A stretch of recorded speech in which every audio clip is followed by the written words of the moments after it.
Instead of Christ ആ ദൗത്യം നമ്മൾ പ്രസ്താവിക്കുകയാണ്. We are ambassadors of Christ. അമേരിക്കയുടെ അംബാസഡർ ഇന്ത്യ വന്നാൽ അയാൾ ഇന്ത്യയിലെ കാര്യങ്ങളുടെ പുറകെയല്ല നടക്കുന്നത്.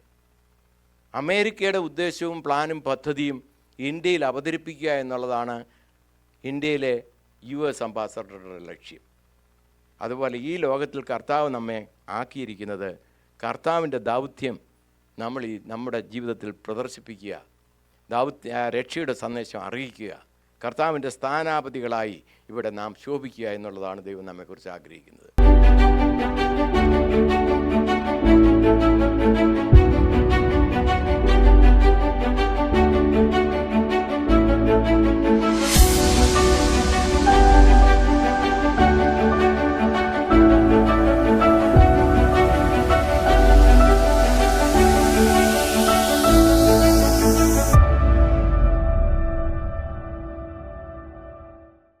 ഇന്നത്തെ ആലോചനയ്ക്കായി ഞാൻ ചിന്തിപ്പാൻ ഉദ്ദേശിക്കുന്ന വേദഭാഗം സദൃശ്യവാക്യങ്ങളുടെ പുസ്തകം 19-ാം അധ്യായത്തിൽ നിന്നാണ്. പ്രോവർബ് ചാപ്റ്റർ 19 വേഴ്സ് 21, സദൃശ്യവാക്യം 19-21. മനുഷ്യൻ്റെ ഹൃദയത്തിൽ പല വിചാരങ്ങളുമുണ്ട്, യഹോവയുടെ ആലോചനയോ നിവൃത്തിയാകും. മനുഷ്യൻ്റെ ഹൃദയത്തിൽ പല വിചാരങ്ങളുമുണ്ട്, യഹോവയുടെ ആലോചനയോ നിവൃത്തിയാകും. അപ്പോൾ നമ്മെക്കുറിച്ച് ദൈവത്തിനൊരു കാര്യപരിപാടിയുണ്ട്, അല്ലെങ്കിൽ നമ്മെക്കുറിച്ചുള്ള ദൈവിക പദ്ധതി എന്നുള്ള വിഷയത്തെക്കുറിച്ചാണ് ഈ പകൽക്കാലം സംസാരിപ്പാൻ ഞാൻ ആഗ്രഹിക്കുന്നത്. ദൈവത്തിന് നമ്മെക്കുറിച്ച് ഒരു പ്ലാനും പദ്ധതിയുമുണ്ട്. ഹല്ലേലൂയ. ഉൽപ്പത്തി പുസ്തകം 1-ാം അധ്യായം 26 വരെ തൊട്ടുള്ള വാക്യങ്ങൾ നമ്മൾ വായിക്കുമ്പോൾ അവിടെ ദൈവം പറയുന്ന ഒരു പ്രസ്താവനയുണ്ട്. നാം നമ്മുടെ സ്വരൂപത്തിൽ നമ്മുടെ സാദൃശ്യപ്രകാരം മനുഷ്യനെ ഉണ്ടാക്കുക. ത്രിത്വം സമ്മേളിക്കുന്ന ഒരു അനുഭവം, ഏക സത്യദൈവമായ ത്രിത്വം. അതാണ് നമ്മൾ പഠിക്കുന്ന ദൈവം. സത്യദൈവം ഏകദൈവമാണ്, എന്നാൽ അവൻ ത്രിത്വമുള്ളവനാണ്. പിതാവ്, പുത്രൻ, പരിശുദ്ധാത്മാവ്, ഈ മൂന്നാളത്വങ്ങളും ചേർന്ന ഏകദൈവത്വം. അപ്പം ഈ ഏകദൈവമായ യമൻ പറയുകയാണ്, നാം നമ്മുടെ രൂപത്തിൽ നമ്മുടെ സാദൃശ്യപ്രകാരം മനുഷ്യനെ ഉണ്ടാക്കുക. ഇവിടെ ഈ പ്ലൂറാലിറ്റിയിലാണ് പറയുന്നത്, നാം നമ്മുടെ രൂപത്തിൽ. അല്ലാതെ പണ്ട് ബിഷപ്പന്മാരെഴുതുന്നത് പോലെ നാം നമ്മുടെ എന്നുള്ള പ്രയോഗമല്ല. ഒരു പ്ലൂറാലിറ്റിയിൽ എഴുതുന്ന ഒരു വേദഭാഗമാണ്. മെത്രാച്ചന്മാരൊക്കെ കത്തെഴുതുമ്പോൾ നാം എന്നുള്ള പദം ഉപയോഗിക്കുമായിരുന്നു. അങ്ങനെയല്ല. Price the Lord. അപ്പോൾ നാം നമ്മുടെ രൂപത്തിൽ നമ്മുടെ സാദൃശ്യപ്രകാരം മനുഷ്യനെ ഉണ്ടാക്കുക. അപ്പോൾ ദൈവത്തിൻ്റെ സാദൃശ്യത്തിൽ ഏതെങ്കിലും സൃഷ്ടി ഈ ഭൂമണ്ഡലത്തിലുണ്ട് എങ്കിൽ അത് മനുഷ്യനാണ്. ചിന്തിക്കുക, ചിന്തയ്ക്കനുസരിച്ച് രൂപഭാവന നൽകുക, ആ ഭാവനയ്ക്കനുസരിച്ച് പ്രവർത്തിക്കുക എന്നുള്ളത് ദൈവിക സ്വഭാവമാണ്. അത് മനുഷ്യനും ദൈവം കൊടുത്തിട്ടുണ്ട്. Price the Lord. പാപം ചെയ്തില്ലായിരുന്നെങ്കിലുണ്ടല്ലോ ഇവൻ ഇവിടെയൊന്നും നിൽക്കത്തില്ലായിരുന്നു. പാപം ചെയ്ത് ഒതുങ്ങിപ്പോയത് കൊണ്ടാണ്, ദൈവദേശം നഷ്ടപ്പെടുത്തിയത് കൊണ്ടാണ് ഈ ലെവലിലൊക്കെ കാണുന്നത്. എന്നിട്ടും വല്ലതൊക്കെ ചെയ്യുന്നുണ്ടല്ലോ ശാസ്ത്രജ്ഞന്മാരുമൊക്കെ. നക്ഷത്രത്തിൽ പോകുന്നു, ചന്ദ്രനിൽ ചെല്ലുന്നു, എന്തെല്ലാം കാര്യങ്ങൾ അവൻ ചെയ്യുന്നു. അപ്പോൾ പാപം ചെയ്യാതിരുന്നെങ്കിലോ? അപ്പോൾ മനുഷ്യനെ ദൈവം തൻ്റെ രൂപത്തിൽ സാദൃശ്യത്തിൽ സൃഷ്ടിച്ചു. അപ്പോൾ നമ്മൾ മനസ്സിലാക്കേണ്ട ഒരു കാര്യം, ദൈവത്തിന് തൻ്റെ രൂപത്തിലും സാദൃശ്യത്തിലും സൃഷ്ടിച്ച മനുഷ്യനെക്കുറിച്ചൊരു ഉദ്ദേശമുണ്ട്, ദൈവത്തിൻ്റെ ഒരു പ്ലാനുണ്ട്, ദൈവത്തിൻ്റെ ഒരു പദ്ധതിയുണ്ട്. ഇരിക്കുകയും കേൾക്കുകയും ചെയ്യുന്ന നിങ്ങളെ ഓരോരുത്തരെക്കുറിച്ചും എന്നെക്കുറിച്ചും. അതാണ് നാം മനസ്സിലാക്കേണ്ട യാഥാർത്ഥ്യം. എന്നാൽ നാം നമ്മുടെ ഐഡൻറ്റിറ്റി ഗ്രഹിക്കുന്നുവോ? നമുക്കൊരു ഐഡൻറ്റിറ്റി ഉണ്ട്. ആ ഐഡൻറ്റിറ്റി എന്താണ്? Praise the lord. Who are you എന്നൊരുത്തൻ ചോദിച്ചാൽ നാം എന്താണ് നമ്മെക്കുറിച്ച് പറയുന്നത്? Praise the lord. Where are you came from? നീ എങ്ങനെ ഉണ്ടായി? എവിടെ നിന്ന് വന്നു? Where are you going? നീ എവിടേക്കാണ് പോകുന്നത്? ഇതുപോലെയുള്ള ചോദ്യങ്ങൾ നമ്മുടെ നേരെ വന്നാൽ നമ്മുടെ ഐഡൻറ്റിറ്റി തെളിയും. എന്ന് പറഞ്ഞാൽ where are you came from? ദൈവം തൻ്റെ സ്വരൂപത്തിലും സാദൃശ്യത്തിലും ഉളവാക്കിയ മനുഷ്യനിലൂടെ ജന്മമെടുക്കപ്പെട്ട ഒരു വ്യക്തിയാണ് ഞാൻ. ദൈവത്തിൻ്റെ രൂപവും സാദൃശ്യവും എന്നിൽ കുടികൊള്ളുന്നു. അതാണ് എൻ്റെ ഐഡൻറ്റിറ്റി. എൻ്റെ പൂർവിക മാതാപിതാക്കളായ ആദം അവമാർ അവരുടെ പാപം മൂലം, അതൊരു കാഷ്വലായിട്ട് വന്ന പാപമല്ല, അതൊരു സെൽഫ് സ്റ്റബേൺ വില്ലിൽ നിന്നും ഉളവായതായ പാപമാണ്. കാരണം ആദമിനും അറിയാം, അവയ്ക്കും അറിയാം ആ തെറ്റ് ചെയ്യരുതെന്ന്. മനഃപൂർവം അത് മനസ്സിലാക്കിക്കൊണ്ട് തന്നെ എനിക്ക് നല്ലത്, എൻ്റെ കണ്ണു തുറക്കും, ദൈവത്തെ പോലെ ഞാനാകും എന്നുള്ള ചിന്തയോടുകൂടെ ദൈവം പറഞ്ഞതിനെ മറികടന്ന് ചെയ്ത ഒരു ക്രിയയാണ് മനുഷ്യൻ്റെ പാവം എന്ന് പറയുന്നത്. അല്ല നമ്മൾ പാവം അങ്ങ് പറിച്ചു തിന്നു, ആദാമിനും കൊടുത്തു. ഇങ്ങനെ അതിനെ ലഘുവായി ചിന്തിക്കുന്നതിലാണ് പ്രശ്നം. അങ്ങനെയല്ല, ഇത് അതിലും ഗൗരവമേറിയ ഒരു കാര്യമാണ്. ദൈവം പറഞ്ഞതിനെ അരക്കിട്ട് ഉറപ്പിച്ച് പ്രഖ്യാപിക്കുകയാണ് ഹവ്വ സാത്താനോട്, ഞങ്ങൾക്ക് ഇത് തിന്നുകൂടാ. എന്നാൽ സാത്താൻ പറഞ്ഞപ്പോൾ അവൾ അതിനു വേണ്ടി അല്പം കൂടെ മനസ്സ് വെച്ചു, ഞാൻ ദൈവത്തെ പോലെയാകും. അപ്പം ദൈവത്തിന് താല്പര്യമില്ല ഞാൻ ദൈവത്തെ പോലെ ആകാൻ. ദൈവത്തെ പോലെ ആകുന്നതിന് ചില വ്യതിയാനങ്ങൾ വരേണ്ടതിന് ദൈവം വരുത്തി വെച്ചതാണ് ഞാനിത് തിന്നരുതെന്നുള്ളത്. നോക്കണേ, ലൂസിഫർ ചിന്തിച്ചതുപോലെ തന്നെ ഞാൻ അത്യുന്നതനോട് സമനാകും, ഞാൻ അവൻ്റെ സിംഹാസനത്തിലിരിക്കും, ഞാനിത് തിന്നാൽ ഞാൻ ദൈവത്തെ പോലെ ആകും. അപ്പോൾ ആദം ഹവ്വമാർ ലൂസിഫർ ചെയ്തതുപോലെ തന്നെയുള്ള ഒരു തെറ്റിലാണ് ചെന്ന് പറ്റിയിരിക്കുന്നത്. Price the Lord. അല്ല, കാര്യം നിസാരമല്ല, കാര്യം ഇച്ചിരി ഗൗരവമുള്ള കാര്യമാണ്. അങ്ങനെ തേജസ് നഷ്ടപ്പെട്ടെങ്കിലും കാൽവറി ക്രൂശിൽ അതിൽ നിന്ന് എനിക്ക് ഉദ്ധാരണം നൽകുവാൻ ഈ ദൈവം തന്നെ മനുഷ്യനായി വന്ന് അവസാനത്തുള്ള രക്തം വരെ ഊറ്റി തന്ന്, ഞാൻ പലപ്പോഴും ഇത് ചിലപ്പോഴൊക്കെ തിരുവത്താഴ് ശുശ്രൂഷ നടത്തുമ്പോൾ പറയാറുണ്ട്, ദൈവത്തിൻ്റെ സ്നേഹം ദ്രാവക രൂപത്തിൽ പ്രദർശിപ്പിക്കപ്പെട്ടതാണ് യേശുവിൻ്റെ തിരുനടം. അതിൻ്റെ ഓർമ്മയ്ക്കായിട്ടാണ് നമ്മൾ തിരുവത്താഴ് ശുശ്രൂഷയിൽ വീഞ്ഞിൽ പങ്കുകൊള്ളുന്നത്. ദ്രാവക രൂപത്തിലുള്ള ദൈവത്തിൻ്റെ സ്നേഹം, തൻ്റെ പ്രാണനെ തന്നെ ഒരു ദ്രാവക രൂപത്തിലാക്കി അവസാനത്തുള്ള രക്തം വരെ ഊറ്റിത്തന്ന് എന്നേക്കാൾ ഉപരി ഞാൻ നിന്നെ സ്നേഹിക്കുന്നുവെന്ന് വെളിപ്പെടുത്തി വീണ്ടെടുക്കപ്പെട്ട ഒരു ജനവിഭാഗമാണ് വീണ്ടെടുക്കപ്പെട്ട ക്രിസ്തീയ വിഭാഗം. അതാണ് എൻ്റെ ഐഡൻറ്റിറ്റി. ഞാൻ എവിടേക്ക് പോകുന്നു? ഞാൻ ദൈവത്തിൻ്റെ റെപ്രസെൻറ്റേറ്റീവായിട്ട് ഈ ഭൂമിയിലായിരിക്കുന്നു. ഞാനതിനെക്കുറിച്ച് വിശകലനമായി സംസാരിപ്പാനും ചിന്തിപ്പാനും ആഗ്രഹിക്കുന്നു. ഞാൻ എവിടേക്ക് പോകുന്നു? കർത്താവ് പറഞ്ഞു, ഞാൻ നിങ്ങൾക്കായി ഒരു സ്ഥലം ഒരുക്കിയിരിക്കുന്നു. ഞാൻ സ്ഥലം ഒരുക്കിയാൽ ഞാൻ ഇരിക്കുന്ന ഇടത്ത് നിങ്ങളും വസിക്കേണ്ടതിന് വീണ്ടും ഞാൻ വന്ന് നിങ്ങളെ എൻ്റെ അടുക്കൽ ചേർത്തോളൂ. അപ്പം നമ്മുടെ സ്ഥിരവാസം സ്വർഗമാണ്. നമുക്ക് വേണ്ടി ഒരു സ്വർഗീയ ഭവനം കർത്താവ് പണിയുന്നു. എൻ്റെ പിതാവിൻ്റെ ഭവനത്തിൽ അനേക വാസസ്ഥലങ്ങളുണ്ട്, ഇല്ലെങ്കിൽ ഞാൻ നിങ്ങളോട് പറയുമായിരുന്നു. എന്നാൽ ഞാൻ നിങ്ങൾക്ക് ഒരു സ്ഥലം ഒരുക്കാൻ പോകും. അപ്പം നമുക്ക് വേണ്ടി പുത്രനായ ക്രിസ്തേശു ഒരുക്കുന്ന ഒരു വിശേഷ സ്ഥലമുണ്ട്. അവിടെയാണ് നമ്മുടെ സ്ഥിരവാസം. പുതിയ ജെറുസലേം എന്ന് നമ്മൾ ഡിഫൈൻ ചെയ്യുന്നത് ആ കർത്താവ് ഒരുക്കുന്ന ആ വാസസ്ഥലത്തെക്കുറിച്ചാണ്. അതിനെക്കുറിച്ചൊക്കെ ഒരു ഡിസ്ക്രിപ്ഷൻ കഴിഞ്ഞ ദിവസം ഞാൻ പറയുകയുണ്ടായി. അപ്പോൾ ഈ ദൈവം നമുക്ക് വേണ്ടി ഒരുക്കിയിരിക്കുന്നതിനെ ഗ്രഹിച്ചെങ്കിൽ മാത്രമേ നമുക്കൊരു ഐഡൻറ്റിറ്റി ശരിയാവണ്ണം ലഭിക്കുകയുള്ളൂ. ഉദാഹരണമായിട്ട് ഞാൻ പറയാം, പത്രോസ് അപ്പോസ്തലന്മാരെല്ലാം കൂടെ നിൽക്കുമ്പം 12 പേരും കൂടെ നിൽക്കുമ്പോൾ യേശു ചോദിച്ചു, മനുഷ്യരെന്നെക്കുറിച്ച് എന്താ പറയുന്നത്? അപ്പോൾ ചിലർ നീ ഒരു പ്രവാചകനാണെന്ന് പറയുന്നു, ചിലർ പറയുന്നത് ഏലിയാവാണെന്ന്, ചിലർ പറയുന്നത് സ്നാപകയോഹന്നാൻ വീണ്ടും ജീവൻ കൊടുത്ത് ഈ രൂപാന്തരപ്പെട്ട് വന്നിരിക്കുകയാണെന്ന് പറയുന്നു. അപ്പോൾ യേശു പറഞ്ഞു, അതൊക്കെ അവിടെ ഇരിക്കട്ടെ, അതെൻ്റെ കയ്യിൽ നിന്ന് എടുത്ത വാക്കാണ്. നിങ്ങൾ എന്നെക്കുറിച്ച് എന്ത് പറയുന്നു? അപ്പോൾ പത്രോസ് പറയുന്നു, ദൈവാത്മ പ്രേരിതമായിട്ടാണ് പത്രോസ് അത് പറയുന്നത്, സ്വന്തം അഭിപ്രായമല്ല. നീ അത്യുന്നതനായ ദൈവത്തിൻ്റെ പുത്രനായ മശിഹയാണെന്ന് പറഞ്ഞു. അപ്പോൾ യേശു മശിഹയാണെന്നും ആ മശിഹയാണ് നമ്മളെ വീണ്ടെടുക്കുന്നു എന്നുള്ള ഉത്ബോധം ശരിയാവണ്ണം ഗ്രഹിക്കുമ്പോഴാണ് ദൈവം നമുക്കൊരു ഐഡൻറ്റിറ്റിയും പ്രകാശിപ്പിച്ചു തരുന്നത്. ശീമോനെ, ഇനി നീ മേല ശീമോനല്ല,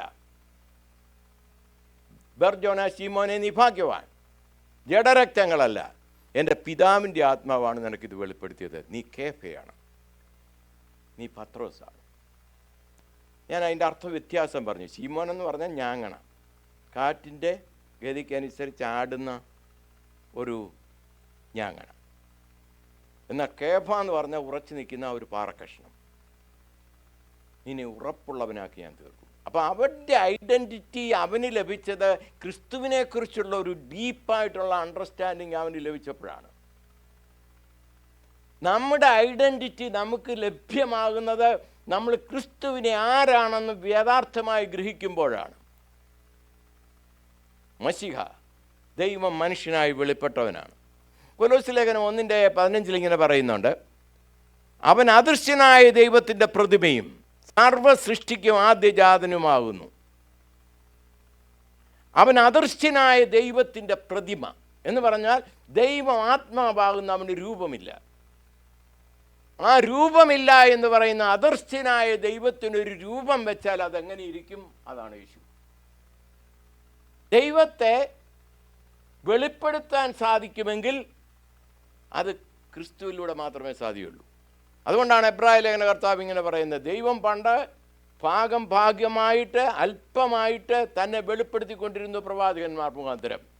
എന്നാൽ ഈ അന്ത്യകാലത്ത് പുത്രൻ മുഖാന്തരം തന്നെ അതുപോലെ വെളിപ്പെടുത്തിയിരിക്കുന്നു. അതുകൊണ്ടാണ് കർത്താവ് ധൈര്യപൂർവ്വം പറഞ്ഞത്, എന്നെ കണ്ടവൻ പിതാവിനെ കണ്ടിരിക്കുന്നു, ഞാനും പിതാവും ഒന്നാകുന്നു. കർത്താവിനെ, യേശുവിനെ കണ്ടവൻ പിതാവിനെ കണ്ടിരിക്കുന്നു എന്ന ശക്തിയുക്തം യേശു പ്രഖ്യാപിക്കുക. ഒരു ദൈവമുണ്ട് എന്ന മനുഷ്യർ ഒരു ആളത്വമുള്ള ഒരു ദൈവത്വത്തെ നിങ്ങൾ പ്രതീക്ഷിക്കുന്നെങ്കിൽ അത് യേശു അല്ലാതെ മറ്റാരുമല്ല. വേറെ ആരും ദൈവമായിട്ട് ലോകത്തിൽ വെളിപ്പെട്ടിട്ടില്ല. സ്തോത്രം. കൊലോസ്യ ലേഖനം 3:3 ഇപ്രകാരം പറയുന്നുണ്ട്, നിങ്ങൾ മരിച്ച് നിങ്ങളുടെ ജീവൻ ക്രിസ്തുവിനോടുകൂടെ ദൈവത്തിൽ മറഞ്ഞിരിക്കുന്നു. ഹല്ലേലൂയ. നിങ്ങൾ മരിച്ച് നിങ്ങളുടെ ജീവൻ ക്രിസ്തുവിനോടുകൂടെ ദൈവത്തിൽ മറഞ്ഞിരിക്കുന്നു. So we are hid in God. ദൈവത്തിൽ മറഞ്ഞിരിക്കുന്ന വ്യക്തിത്വമാണ് സാക്ഷാൽ മനുഷ്യനുള്ളത്. എന്ന് പറഞ്ഞാൽ നമ്മൾ റോമാലേഖനം 6-ാം അധ്യായത്തിൽ പറയുന്നുണ്ട്, കർത്താവായ ക്രിസ്തുവിനോടുകൂടെ മരിച്ച് ഉയർത്തെഴുന്നേൽക്കുന്ന ഒരു അനുഭവമാണ് സ്നാനം. Price the Lord. പാപങ്ങൾ ഏറ്റുപറഞ്ഞ് വീണ്ടും ജന്മം പ്രാപിച്ച ഒരു വ്യക്തി ജലത്തിൽ സ്നാനം കഴിക്കുമ്പോൾ അടക്ക ശുശ്രൂഷ നടക്കുകയാണ്. യേശുവിനോട് കൂടെ മരിച്ച് യേശു ക്രിസ്തുവിനോട് കൂടെ ഉയർത്തെഴുന്നേറ്റ് പിതാവിൽ വസിക്കുന്ന ഒരനുഭവം, ദൈവത്തിൽ വസിക്കുന്ന ഒരനുഭവം. ഇതാണ് എൻ്റെ ഐഡൻറ്റിറ്റി. ദൈവത്തിൽ നാം നിവസിക്കുന്നു എന്നുള്ളതാണ് നമ്മൾ മനസ്സിലാക്കേണ്ടത്. എഫേസ്യ ലേഖനം 5-ാം അധ്യായം 15 തൊട്ടുള്ള വാക്യങ്ങൾ ഇങ്ങനെ പറയുന്നു, ആകയാൽ സൂക്ഷ്മതയോടെ അജ്ഞാനികളായിട്ടല്ല ജ്ഞാനികളായിട്ട് തന്നെ നടപ്പാൻ നോക്കുവീൻ. ഇത് ദുഷ്കാലമാകയാൽ സമയം തക്കത്തിൽ ഉപയോഗിച്ചു കൊള്ളുവീൻ. അതുകൊണ്ട് അവിടെ പറയാണ്, ബുദ്ധിഹീനരാകാതെ കർത്താവിൻ്റെ ഇഷ്ടം ഇന്നതെന്ന് ഗ്രഹിച്ചു കൊള്ളുവീൻ. ബുദ്ധിഹീനരാകാൻ പാടില്ല, ജ്ഞാനികളായിട്ട് ജീവിക്കണമെന്നാണ് കർത്താവ് പറയുന്നത്. അതിനെന്ത് ചെയ്യണം? കർത്താവിൻ്റെ ഇഷ്ടം ഇന്നതെന്ന് ഗ്രഹിക്കണമെങ്കിൽ ദൈവിക ജ്ഞാനം പ്രാപിക്കണം. അപ്പം താൽക്കാലികമായ ജീവിതമല്ല, ശാശ്വതമായ നിത്യജീവനാണ് എൻ്റെ ഗോൾ എന്ന് കണ്ടാൽ ഉത്കൃഷ്ടമായതിനെ നാം ഗ്രഹിക്കുമ്പോൾ അതിനു വേണ്ടി നാം ജീവിക്കുമെന്ന് ചുരുക്കം. ജഡികമായതോ ലൗകികമായതോ അല്ല പ്രാധാന്യം എന്ന് നമുക്ക് ബോധ്യം വരും. ആ രീതിയിൽ ജ്ഞാനികളായിട്ട് ദൈവഹിതമനുസരിച്ച് മുന്നേറണം എന്നുള്ളതാണ് കർത്താവ് നമ്മളോട് അനുശാസിക്കുന്നത്. Price the Lord. എന്ന് പറഞ്ഞാൽ എൻ്റെ ജീവിതം ക്രിസ്തു കേന്ദ്രീകൃതമായിരിക്കണം. ക്രിസ്തുവിലേക്ക് വന്ന ഒരു വ്യക്തിയുടെ ജീവിതം, അഥവാ വീണ്ടും ജനനം പ്രാപിച്ച ഒരു വ്യക്തിയുടെ ഫോക്കസ് ക്രിസ്തു ആയിരിക്കണം.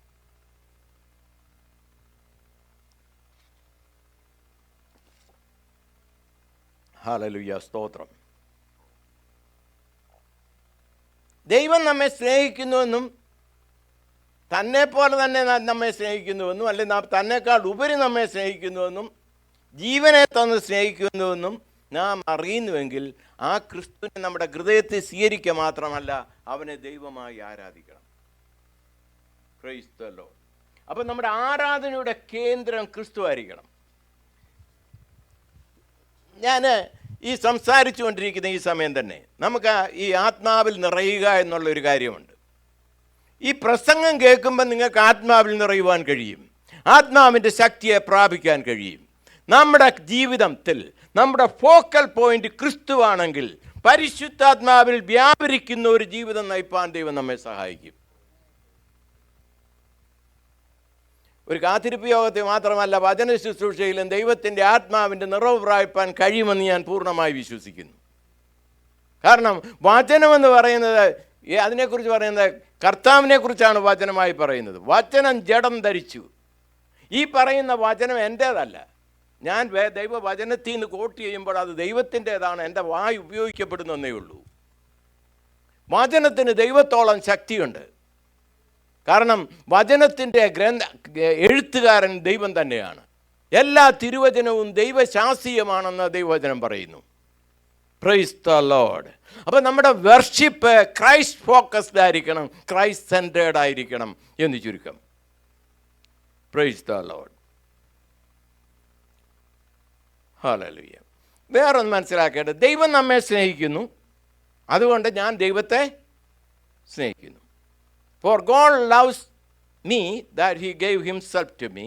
അങ്ങനെ എനിക്ക് വേണ്ടി ജീവൻ തന്ന ദൈവത്തെ ഞാൻ തിരിഞ്ഞു സ്നേഹിക്കുക എന്നുള്ളത് അതിൻ്റെ other side of the കോയിനാണ്.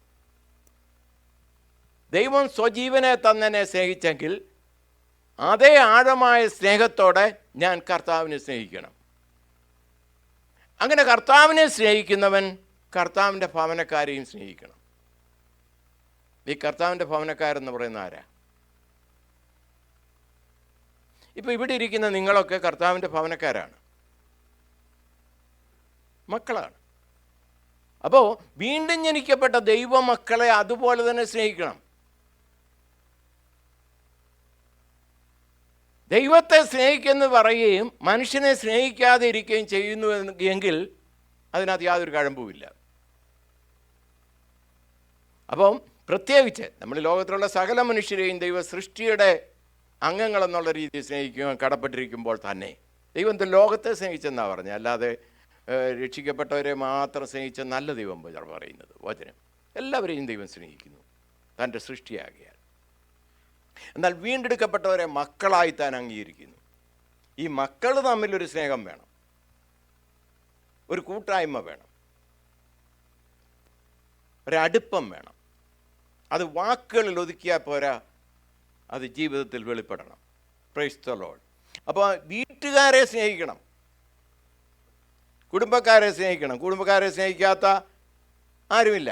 Love one another എന്ന ദൈവവചനം പറഞ്ഞു. ഈ വൺ അനദർ എന്നുള്ള പദം 56 പ്രാവശ്യം ദൈവവചനത്തിൽ പറയുന്നുണ്ട്.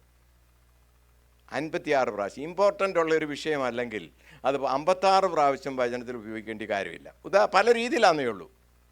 ഒന്ന്, ലവ് വൺ അനദർ, പരസ്പരം സ്നേഹിക്കണം. കെയർ വൺ അനദർ, പരസ്പരം കരുതണം. ഹെൽപ്പ് വൺ അനദർ, പരസ്പരം സഹായിക്കണം. പ്രേ ഫോർ വൺ അനദർ, മറ്റുള്ളവർക്ക് വേണ്ടി പ്രാർത്ഥിക്കണം. സെർവ് വൺ അനദർ, മറ്റുള്ളവർക്ക് പരസ്പരം സെർവ് ചെയ്യണം. കംഫോർട്ട് വൺ അനദർ, ആശ്വസിപ്പിക്കണം. അതുപോലെ ഗ്രീറ്റ് വൺ അനദർ.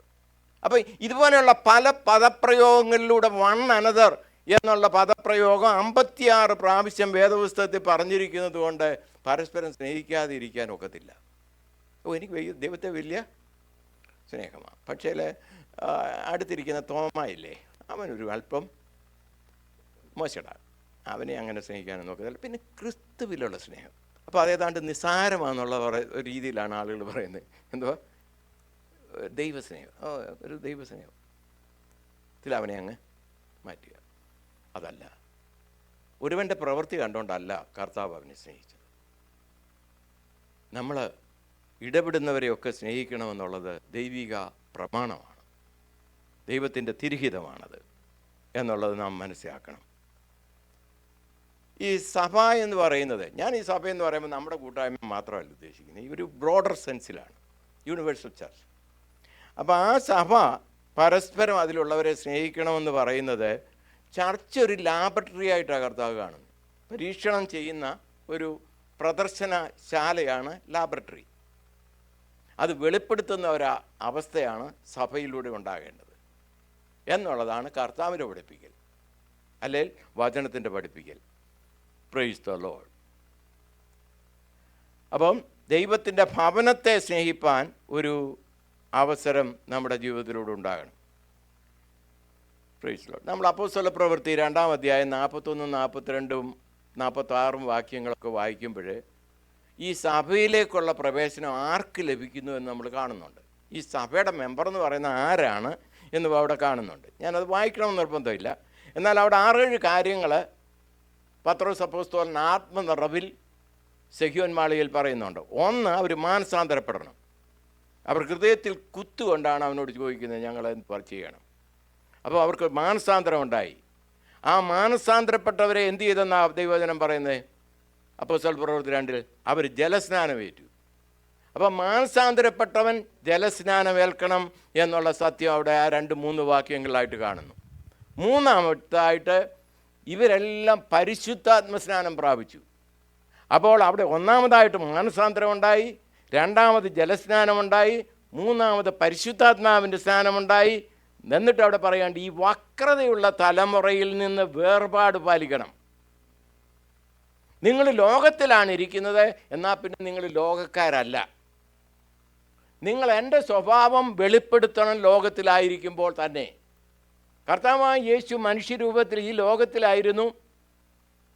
ദൂതന്മാരുടെ നടുക്കല്ല യേശു ഇരുന്നത്, മനുഷ്യരുടെ ഇടയിലാണ് എന്ന് പറയുന്ന പോലെ കർത്താവ് നമ്മെ വിളിച്ച് വേർതിരിക്കുകയും മക്കളാക്കി തീർക്കുകയും ചെയ്ത് സ്വർഗത്തിലോട്ടല്ല കൊണ്ടുപോയത്, ഭൂമിയിൽ തന്നെ ആക്കിയിരിക്കുന്നത്. എന്നാൽ മനുഷ്യരെ നമ്മൾ വേർപെട്ട് മാറിയിരിക്കാൻ നമുക്ക് കഴിയത്തില്ല. എന്നാൽ നമ്മൾ എന്തു ചെയ്യണം? ഈ ലോകത്തിൻ്റെ സ്വഭാവം അല്ലെ പാപ സ്വഭാവത്തിൽ നിന്ന് ഒരു വേർപാടുണ്ടായിരിക്കണം. അതാണ് 4-ാമത്തെ ഉപദേശം. 5-ാമത്തെ ആലോചന അപ്പോസ്തോലന്മാരുടെ ഉപദേശം കൈക്കൊണ്ടെന്നാണ് എഴുതിയിരിക്കുന്നത്. ഈ അപ്പോസ്തോലന്മാരുടെ ഉപദേശം എവിടെയാണ് കിടക്കുന്നത്? എപ്പിസൽസിലാണ് കിടക്കുന്നത്. റോമാലേഖനം തൊട്ട് വെളിപ്പാട് പുസ്തകം വരെയുള്ള ഉപദേശങ്ങൾ കിട്ടുന്നത് അവിടുന്നാണ്. മത്തായി, മർക്കോസ്, ലൂക്കോസ്, യോഹന്നാൻ ഇതെല്ലാം സുവിശേഷങ്ങളാണ്. എന്നാൽ അപ്പോസ്തോലന്മാർ പഠിപ്പിച്ച കാര്യങ്ങൾ കിടക്കുന്ന അപ്പോസ്തല പ്രവൃത്തി തൊട്ട് വേണമെങ്കിൽ നമുക്ക് ഇൻക്ലൂഡ് ചെയ്യാം, വെളിപ്പാട് പുസ്തകം വരെയാണ്. അപ്പോൾ അതിലൂടെയാണ് ആ അപ്പോസ്തലന്മാരുടെ ഉപദേശം കൈക്കൊള്ളുക, ഉപദേശത്തിനനുസരിച്ച് ജീവിക്കുക. എന്നിട്ട് വേറൊന്ന് 6-ാമത് പറഞ്ഞിരിക്കുന്ന അപ്പം നുറുക്കണം, പ്രാർത്ഥന കഴിക്കണം. അപ്പം നമ്മുടെ തിരുവത്താഴ്, കർത്താവിൻ്റെ ക്രൂശീകരണത്തെ ഓർമ്മിക്കുന്ന തിരുവത്താഴ് ശുശ്രൂഷ ഉണ്ടായിരിക്കണം. അതുപോലെ പ്രാർത്ഥന കഴിക്കണം. 7-ാമത് പറയുന്നത് കൂട്ടായ്മ ആചരിക്കണം. കൂട്ടായ്മ ആചരിക്കുക എന്ന് പറഞ്ഞാൽ ഫെലോഷിപ്പ് എന്നാണ് കൂട്ടായ്മയ്ക്ക് പറയുന്ന അർത്ഥം, ഒരു ഫെലോഷിപ്പ്. ഇപ്പം നമ്മൾ ഈ സൂമിലൂടെ മീറ്റിംഗ് നടത്തിയാൽ നമുക്ക് ഞാൻ പറയുന്നതെല്ലാം എല്ലാവർക്കും കേൾക്കാം, സൂമിൽ കൂടി കേൾക്കുന്നവർക്കെല്ലാം. അത് ശരിയായിരിക്കുമ്പോൾ തന്നെ അതിൽ നിന്ന് വ്യത്യാസമില്ലേ നമ്മളിവിടെ കൂടിയിരിക്കുമ്പോൾ? നമ്മൾ പടം കാണുന്നുണ്ടല്ലോ സൂമിലെ, ആളിനെ ഇന്നരാന്ന് അറിയാം, അല്ലെ പേര് കൊണ്ടറിയാം. എന്നാൽ അതുപോലെയല്ല ഇവിടെ വന്നിരിക്കുന്നത്, ഒന്നിച്ചാരാധിക്കുന്നത്, അതൊരു ഫെലോഷിപ്പാണ്. ഒന്നിച്ച് ഭക്ഷണം വല്ലപ്പോഴും കഴിക്കുന്നു, അല്പനേരം വർത്തമാനം പറയുന്നു, നമ്മുടെ കാര്യങ്ങളെ പരസ്പരം സംസാരിക്കുന്നു, സ്നേഹം പങ്കിടുന്നു. അതിനൊക്കെ അർത്ഥമുണ്ട്. ഇതിപ്പം ഫെലോഷിപ്പ് ഉണ്ടെന്ന് പറഞ്ഞാൽ ഓടി ഒളിക്കുന്നെങ്കിൽ അത് കൂട്ടായ്മയല്ല. സഭാവിശ്വാസികളെക്കുറിച്ച് ദൈവം ആഗ്രഹിക്കുന്ന ഒരു കാര്യം അവർ ഫെലോഷിപ്പ് ആചരിക്കണമെന്നാണ്, അല്ലേ? അപ്പോൾ 7 കാര്യങ്ങൾ അവിടെ പറഞ്ഞു. നിങ്ങൾ മാനസാന്തരപ്പെടണം. രണ്ടാമത് മാനസാന്തരപ്പെട്ടവൻ ജലസ്നാനമേൽക്കണം. മൂന്നാമത് ആളത് പറഞ്ഞിരിക്കുന്ന പരിശുദ്ധാത്മ സ്നാനം വേണം. നാലാമത് വക്രതയുള്ള സമൂഹത്തിൽ നിന്ന് വേർപെട്ട് വിശുദ്ധിയുടെ മാർഗത്തിൽ ജീവിക്കണം. അഞ്ചാമത് അപ്പോസ്തലന്മാരുടെ ഉപദേശം ദൈവവചനത്തിനനുസരിച്ച് ജീവിക്കണം. 6 അപ്പം നുറുക്കുകയും പ്രാർത്ഥന കഴിക്കുകയും വേണം. 7-ാമതായിട്ട് കൂട്ടായ്മ ആചരിക്കണം. ഇത് കർത്താവിൻ്റെ ഉപദേശമാണ്, ദൈവവചനത്തിൻ്റെ ഉപദേശമാണ്. ഇതനുഷ്ഠിക്കുന്നവനാണ് ദൈവഭവനത്തിൻ്റെ അംഗങ്ങളെന്ന് പറയുന്നത്, അല്ലെ കുടുംബത്തിലെ അംഗങ്ങൾ എന്ന് ദൈവവചനാടിസ്ഥാനത്തിൽ പറയുന്നത്. അടുത്തതായിട്ട് നമ്മൾ ചിന്തിക്കേണ്ട കാര്യം, ഈ രക്ഷിക്കപ്പെട്ടവൻ വളരണം. ഒരു കൊച്ചു ജനിച്ചാൽ ആ ജനിച്ച രീതിയിൽ തന്നെ 10 കൊല്ലം കഴിഞ്ഞു ഇരുന്നാൽ ദർ ഇസ് എ പ്രോബ്ലം. കുഞ്ഞിലായിരിക്കുമ്പോൾ നമുക്ക് അതിനോട് സ്നേഹമുണ്ട്, കാര്യമുണ്ട്, വീര്യമുണ്ട്, എല്ലാം ഒക്കെ ശരിയാണെങ്കിലും 10 കൊല്ലം കഴിഞ്ഞ് ഈ കുഞ്ഞ് അതുപോലെ ഇരുന്നാലോ ദർ ഇസ് എ പ്രോബ്ലം. അതുപോലെ വീണ്ടും ജനനം പ്രാപിച്ച ആ വ്യക്തി മച്യൂരിറ്റിയിലേക്ക് വരണം. എബ്രായ ലേഖനം 6:2 പറയുന്നുണ്ട്, പരിജ്ഞാനപൂർത്തി പ്രാപിപ്പാൻ ശ്രമിക്കുക. പരിജ്ഞാനപൂർത്തി, വീണ്ടും ജനനം പ്രാപിച്ച വ്യക്തി പരിജ്ഞാനപൂർത്തി പ്രാപിക്കുവാൻ ശ്രമിക്കണം എന്ന് പറഞ്ഞാൽ യു നീഡ് ടു ഗ്രോ, ആത്മീയത്തിൽ വളരണം. അതുപോലെ തന്നെ എബ്രായ ലേഖനം 5:12 പറയുന്നുണ്ട്, കാലം നോക്കിയാൽ നിങ്ങൾ ആരായിരിക്കേണ്ടവരാ? ഉപദേഷ്ടാക്കന്മാരായിരിക്കുക. എന്നാൽ പിന്നെ കട്ടിയായ ആഹാരമല്ല, പാലത്ര ഇപ്പോഴും നിങ്ങൾക്ക് വേണ്ടതെന്ന് തോന്നിപ്പോകും. അപ്പോൾ നിങ്ങൾ വളർച്ച പ്രാപിച്ചിട്ടില്ല എന്ന് അപ്പോസ്തലൻ പറയുന്നു. അപ്പോൾ ആത്മീയത്തിൽ വന്ന ഒരു വ്യക്തി ശൈശവാവസ്ഥയിലല്ല, ദൈവവചനം വായിച്ച് ആത്മീയ പക്വതയിലേക്ക് വന്ന് ആത്മീയമായി വളർച്ച പ്രാപിക്കണമെന്നുള്ളത് ദൈവം നമ്മെക്കുറിച്ച് ആഗ്രഹിക്കുന്ന കാര്യമാണ്. Price the Lord. വേറൊരു കാര്യം നമ്മൾ ചിന്തിക്കേണ്ടത്, ദൈവം നമുക്ക് വേണ്ടി സ്വന്തം ജീവനെ തന്നല്ലോ തൻ്റെ സ്നേഹം പ്രദർശിപ്പിക്കാൻ. അങ്ങനെയെങ്കിൽ ദൈവത്തിനും ചിലത് കോൺട്രിബ്യൂട്ട് ചെയ്യുവാൻ നാം കടപ്പെട്ടിരിക്കുന്നില്ലേ? ഞാൻ രക്ഷിക്കപ്പെട്ടു, സ്നാനപ്പെട്ടു, അഭിഷേകം പ്രാപിച്ചു, ഞാൻ മുമ്പേ പറഞ്ഞ 7 കാര്യങ്ങളൊക്കെ ഞാൻ അനുഷ്ഠിച്ചു, ഇങ്ങനെ അങ്ങ് ജീവിച്ചു പോവാം, സ്വർഗത്തിൽ എനിക്ക് പോവാം, പ്രതിഫലമൊക്കെ കിട്ടും എന്നുള്ളതല്ല. നമ്മൾ കർത്താവിന് വേണ്ടിയും ചിലത് ചെയ്യാൻ ദൈവം സ്വന്തം ജീവനെ സ്നേഹിച്ച് എന്നെ സ്നേഹിച്ച ദൈവത്തിന് ചില കോൺട്രിബ്യൂഷൻ അങ്ങോട്ടും കൊടുക്കുവാൻ നാം കടപ്പെട്ടിരിക്കുന്നു. എന്ന് പറഞ്ഞാൽ ഫലം കൊള്ള ജീവിതം നയിക്കുക എന്നർത്ഥം. 1 പത്രോസ് 4:10 ഇങ്ങനെ പറയുന്നു, ഓരോരുത്തരും വരം ലഭിച്ചിട്ടുള്ളതുപോലെ വിവിധമായുള്ള ദൈവകൃപയുടെ നല്ല കാര്യവിചാരകന്മാരായി അതിനെക്കൊണ്ട് അന്യോന്യം ശുശ്രൂഷിച്ചു കൊള്ളുവീൻ. എന്ന് പറഞ്ഞാൽ നമുക്ക് ഓരോ ഗിഫ്റ്റ് ദൈവം തന്നിട്ടുണ്ട്. ഒരു ഗിഫ്റ്റും ഇല്ലാതെ ആരും ഇവിടെ ഇരിപ്പില്ല. ചിലർ ഞാൻ കൃമിയും പുഴുവുമായ ഞാൻ. ഈ കൃമിയും പുഴുവുമായ നിനക്കും ഏതോ കൃപ ദൈവം തന്നിട്ട് ഉണ്ട്. അപ്പോൾ അത് ഒരു ഗിഫ്റ്റാണ്. അത് ദൈവനാമ മഹത്വത്തിനായിട്ട് ഉപയോഗിക്കണമെന്നുള്ളത് ദൈവം നമ്മെക്കുറിച്ച് ആഗ്രഹിക്കുന്ന ഒരു കാര്യമാണ്. Price the Lord. 116-ാം സങ്കീർത്തനം 12-ാം വാക്യത്തിൽ ഇങ്ങനെ പറയുന്നു, യഹോവ എനിക്ക് ചെയ്ത സകല ഉപകാരങ്ങൾക്കും ഞാൻ അവനെന്ത് പകരം കൊടുക്കും. യഹോവ എനിക്ക് ചെയ്ത സകല ഉപകാരങ്ങൾക്കും ഞാൻ അവനെന്ത് പ്രതിഫലം കൊടുക്കും. ഇവിടെ ഇരിക്കുന്ന മിക്കവാറും പേരുടെയൊക്കെ പ്രായത്തിലുള്ള ഒത്തിരി പേര് അങ്ങ് മരിച്ചുപോയില്ലേ? നമ്മുടെ കൂടെ പഠിച്ചവരൊക്കെ പലരും ജീവിച്ചിരിക്കുന്നവരെക്കാൾ കൂടുതൽ ആളുകൾ മരിച്ചുപോയി. എന്നിട്ട് നമുക്ക് ദൈവം ജീവൻ തന്നിട്ടില്ലേ?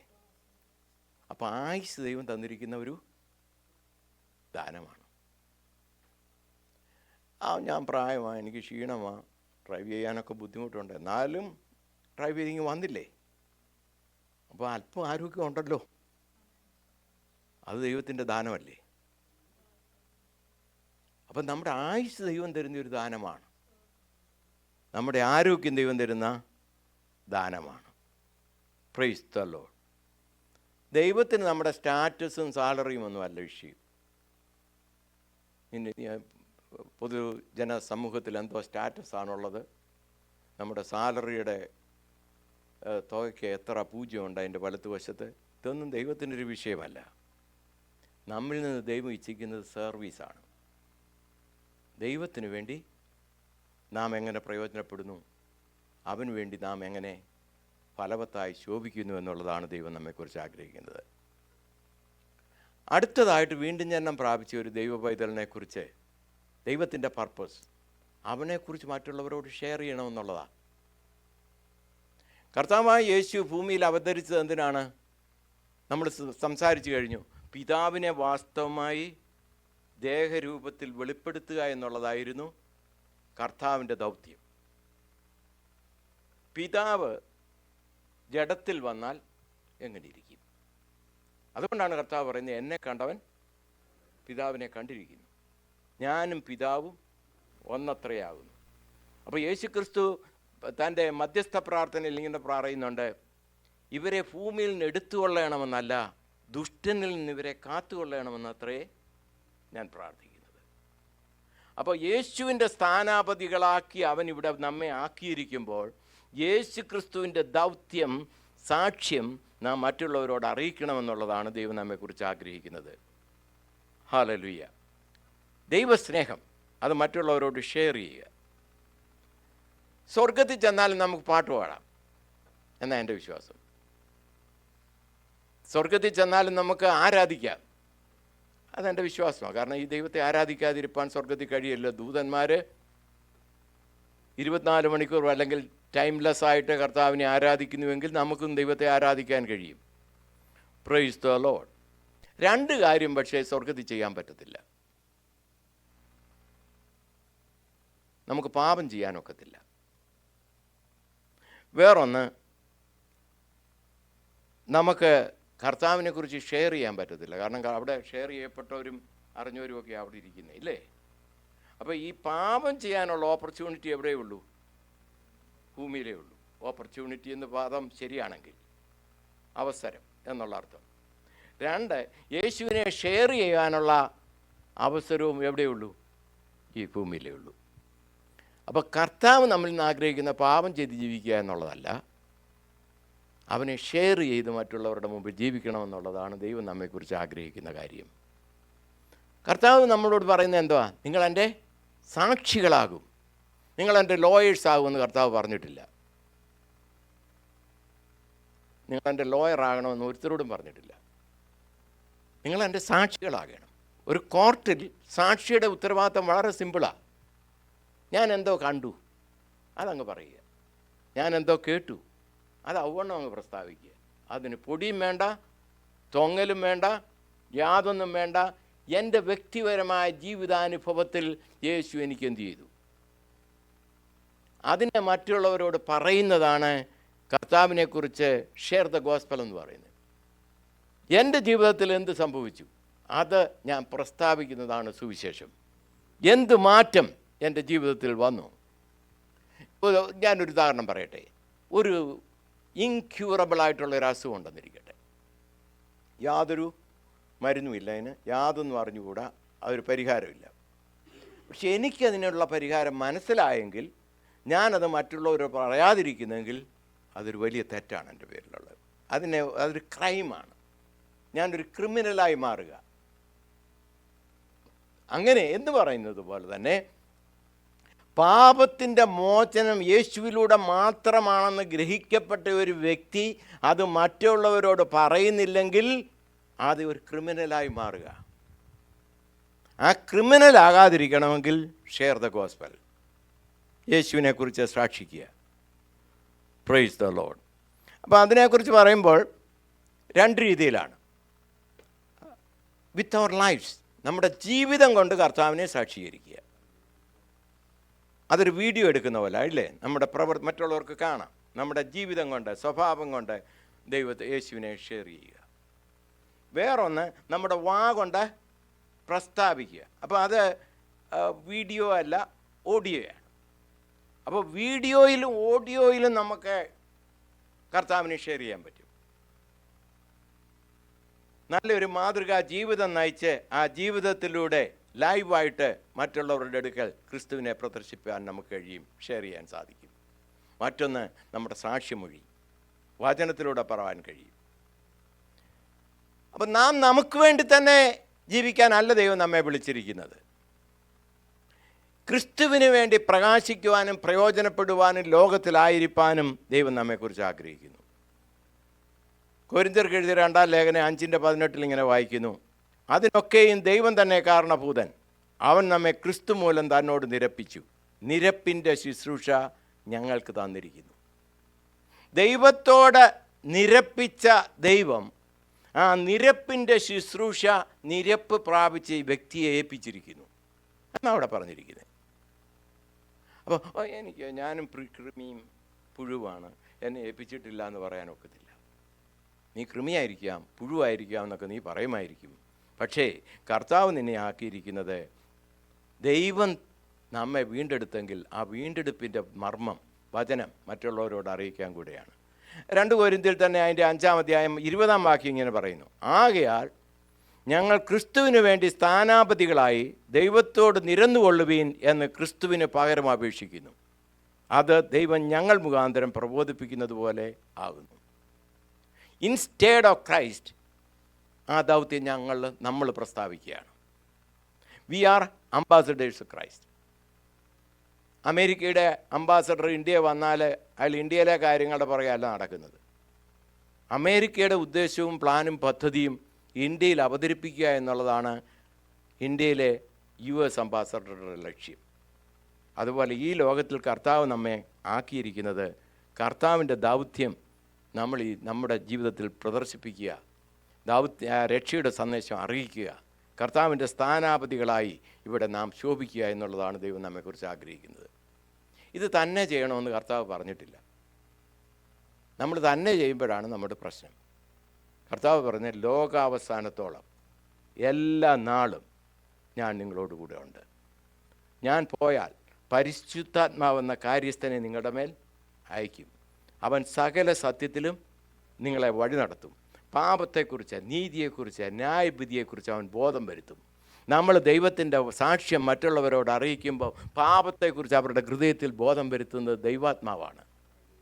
നീതിയെക്കുറിച്ച് ബോധവൽക്കരിക്കുന്നത് ദൈവത്തിൻ്റെ ആത്മാവ് അവരുടെ ഹൃദയത്തോടുകൂടി ഇടപെടുന്നത് കൊണ്ടാണ്. ന്യായവിധിയെക്കുറിച്ച് ഉത്ബോധം വരുത്തുന്നത് ദൈവത്തിൻ്റെ പരിശുദ്ധാത്മാവ് ഇടപെടുന്നതിലൂടെയാണ്. ശുശ്രൂഷ ദൈവം ചെയ്തോളും. നീ നിൻ്റെ നാവിനെ ഉപയോഗിക്കുക, നിൻ്റെ ജീവിതത്തെ കർത്താവിന് വേണ്ടി സമർപ്പിച്ച് മുന്നേറുക. ഇങ്ങനെയുള്ളൊരു ദൗത്യമാണ് കർത്താവ് നമുക്ക് തന്നിരിക്കുന്നത്. ഈ വചനങ്ങളാൽ ദൈവം നമ്മെ അനുഗ്രഹിക്കട്ടെ, സഹായിക്കട്ടെ.